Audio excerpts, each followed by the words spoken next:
500 साल पहले इटली के एक जीनियस लियोनार्डो दा विंची ने एक ऐसी पेंटिंग बनाई थी जो आज भी एक मिस्ट्री बनी हुई है, मोनालिसा। आखिर ऐसे क्या राज छिपे हैं इस पेंटिंग में जो इसे दुनिया की सबसे रहस्यमयी और सबसे फेमस पेंटिंग बनाते हैं। 23 जून 1852 को ल्यूक मास्पेरो नाम के एक यंग फ्रेंच आर्टिस्ट ने पेरिस के एक होटल की चौथी मंजिल से कूदकर अपनी जान दे दी।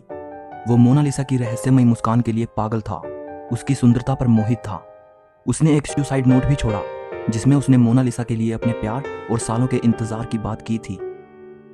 मोनालिसा के बारे में जो सबसे रहस्यमयी बात है और जो बात आर्टिस्ट और हिस्टोरियंस को सबसे ज्यादा सोचने पर मजबूर करती है, वो है मोनालिसा की रहस्यमयी मुस्कान, जो अलग अलग एंगल से देखने पर अलग अलग दिखती है, मतलब बदलती रहती है। पहले ये तस्वीर मुस्कुराती हुई दिखाई देती है, फिर ये मुस्कान फीकी पड़ जाती है और फिर गायब हो जाती है। एक रिसर्च से ये पता चला है कि जिस औरत को दा विंची ने इस पेंटिंग में बनाया है वो अपने अंदर कुछ राज छिपाए हुए है, इसलिए मोनालिसा की मुस्कान इतनी रहस्यमयी है। कुछ सालों पहले एक डॉक्टर ने यह कहकर सबको हैरानी में डाल दिया कि मोनालिसा की मिस्टीरियस स्माइल का राज है उसके ऊपरी 2 दांतों का टूटा होना, और यही वजह है कि उसका ऊपरी होंठ थोड़ा दबा हुआ है। सन 2000 में हार्वर्ड के एक न्यूरो साइंटिस्ट डॉक्टर मार्गरेट ने बताया कि मोनालिसा की मुस्कान नहीं बदलती बल्कि इंसान का माइंडसेट बदलता है। मतलब ये आपके दिमाग का खेल है, जैसा आप मोनालिसा के चेहरे को देखना चाहते हो वैसा ही आपको वो दिखेगा। ये इस चीज पर डिपेंड करता है कि आप किस चीज पर फोकस कर रहे हो। नंबर 20, लियोनार्डो दा विंची ने मोनालिसा को 1503 में बनाना शुरू किया था और वो 1517 तक इस पे काम करते रहे। उनको सबसे ज्यादा समय मोनालिसा के होंठ बनाने में लगा था। मोनालिसा के होंठ बनाने में दा विंची ने 12 साल लगा दिए थे। नंबर 19, यह बात तो सच है कि मोनालिसा एक बेहद खूबसूरत पेंटिंग है और शुरू से ही ये काफी मशहूर है, लेकिन इतनी मशहूर ये कभी नहीं थी जितनी कि ये तब हुई जब इसे पेरिस के लूव्र म्यूजियम से चुरा लिया गया। नंबर 18, दुनिया की सबसे मशहूर पेंटिंग को दुनिया के सबसे बड़े म्यूजियम से चुरा लिया जाना एक बड़ी हैरान कर देने वाली घटना थी, लेकिन उससे भी ज्यादा हैरान कर देने वाली बात तो ये है कि इसके चोरी के इल्जाम में जिस आदमी को शक के घेरे में लिया गया वो थे हमारे एक और महान पेंटर, पाब्लो पिकासो। जी हाँ, शुरुआत में पाब्लो पिकासो पर इसे चोरी करने का इल्जाम लगा, लेकिन बाद में काफी पूछताछ और इन्वेस्टिगेशन के बाद उनसे ये आरोप हटा लिया गया। नंबर 17, वो कौन इंसान था जिसने मोनालिसा को चुराया था?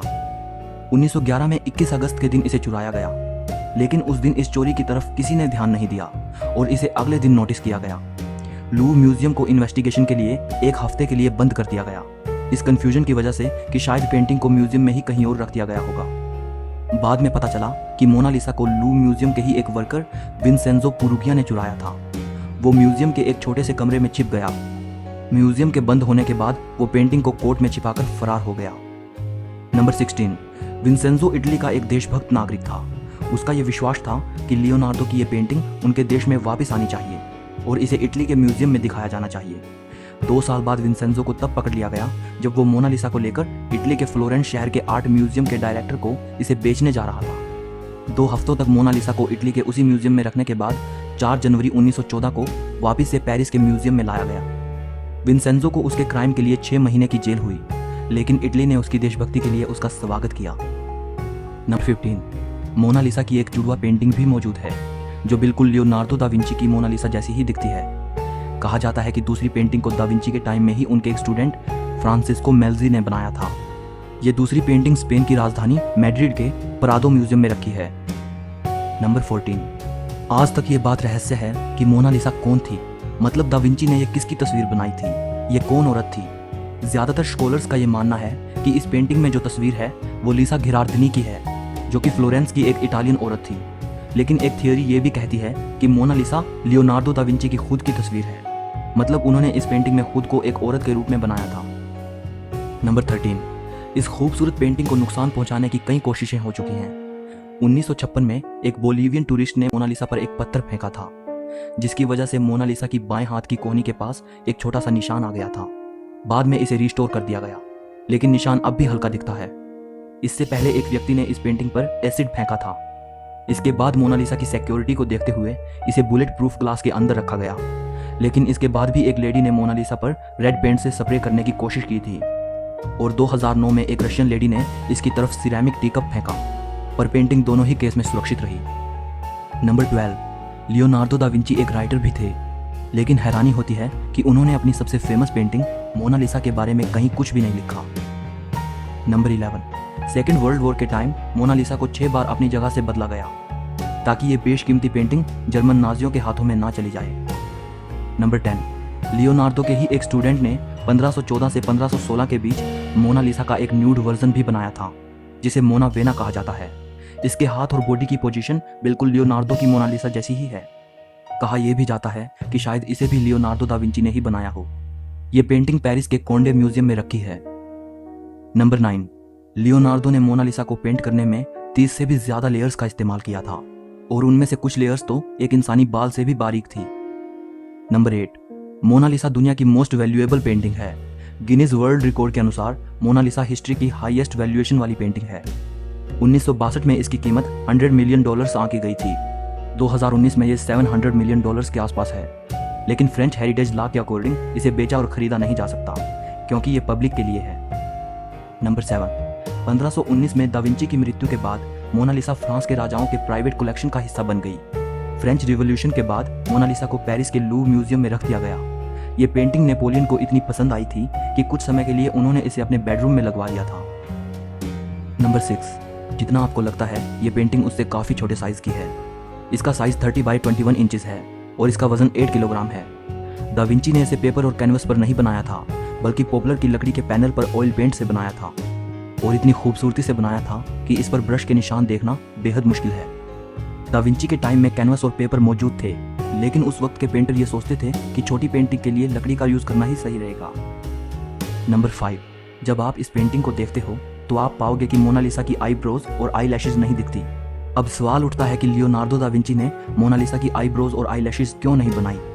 2017 में एक फ्रेंच इन्वेंटर पास्कल कोट ने हाई रेजोल्यूशन स्कैन से यह पता लगाया कि दा विंची ने मोनालिसा की आईब्रोज और आई लैशेज बनाई थी। उसने बताया कि यह टाइम के साथ धीरे धीरे गायब हो गई, शायद ओवर क्लीनिंग की वजह से। नंबर 4, पैरानॉर्मल क्रूसिबल नाम की एक वेबसाइट ने यह दावा किया था कि मोनालिसा की पेंटिंग में एलियन छिपा है। कहा गया कि अगर इस पेंटिंग को लेफ्ट साइड से मिरर के साथ जोड़कर देखा जाए तो एलियन जैसी आकृति बनती है। यह बात तब सोचने पर मजबूर करती है जब एक और थ्योरी सामने आती है जिसमें यह कहा गया कि दा विंची ने इस पेंटिंग के लेफ्ट साइड में बड़े ही सीक्रेट तरीके से एक मैसेज छिपाया है। थ्योरी बताती है कि पेंटिंग में इटालियन भाषा में लिखा गया है ला रिस्पोस्टा सी ट्रोवा की।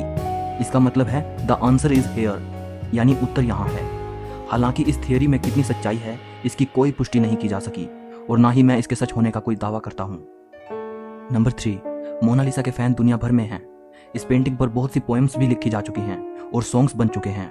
जब से इसे पेरिस के लूव म्यूजियम में रखा गया है तब से इसे वहाँ लव लेटर्स मिलते हैं, चाहने वालों की तरफ से फ्लावर्स मिलते हैं। नंबर 2, मोनालिसा को इंग्लिश में मोनालिसा लिखा जाता है, लेकिन इसकी सही स्पेलिंग ये है। कोई इसे मोनालिसा कहता है तो कोई मोनालिसा कहता है, लेकिन इटालियन में इसकी करेक्ट प्रोनाउंसिएशन है मोनालिसा। इसका मतलब होता है माई लेडी। नंबर 1, दोस्तों अगर आप पेरिस के लूव म्यूजियम में जाते हो तो मोनालिसा के रूम में जाने के बाद जहां मोनालिसा रखी है उसके बिल्कुल अपोजिट डायरेक्शन में आपको एक बहुत बड़ी पेंटिंग मिलेगी जो कि मोनालिसा से कई गुना बड़ी है। इसका नाम है द वेडिंग फीस्ट एट कैना। इसे इटली के ही एक पेंटर पाओलो वेरोनेसे ने 1563 में बनाया था। दोस्तों ये पेंटिंग इतनी खूबसूरत है कि इसकी तारीफ के लिए शब्द कम पड़ जाएंगे, लेकिन क्योंकि ये पेंटिंग इतनी फेमस नहीं है इसलिए लोग इसे देखने में ज़्यादा इंटरेस्टेड नहीं हैं। यही वजह है कि मोनालिसा के सामने तो आपको बहुत भीड़ नजर आएगी, लेकिन इसे देखने के लिए बहुत कम लोग खड़े मिलेंगे। पेरिस का ये लूव म्यूजियम दुनिया का सबसे बड़ा आर्ट म्यूजियम है। इसमें 35,000 हिस्टोरिक ऑब्जेक्ट्स रखे हैं, लेकिन ज़्यादातर लोग सिर्फ मोनालिसा को देखने आते हैं और उसके सामने सेल्फी लेकर चले जाते हैं। सो इस वीडियो के लिए इतना ही। अगर आपको ये वीडियो पसंद आई हो तो लाइक और शेयर ज़रूर करना। कमेंट करके इस वीडियो के बारे में अपनी राय देना।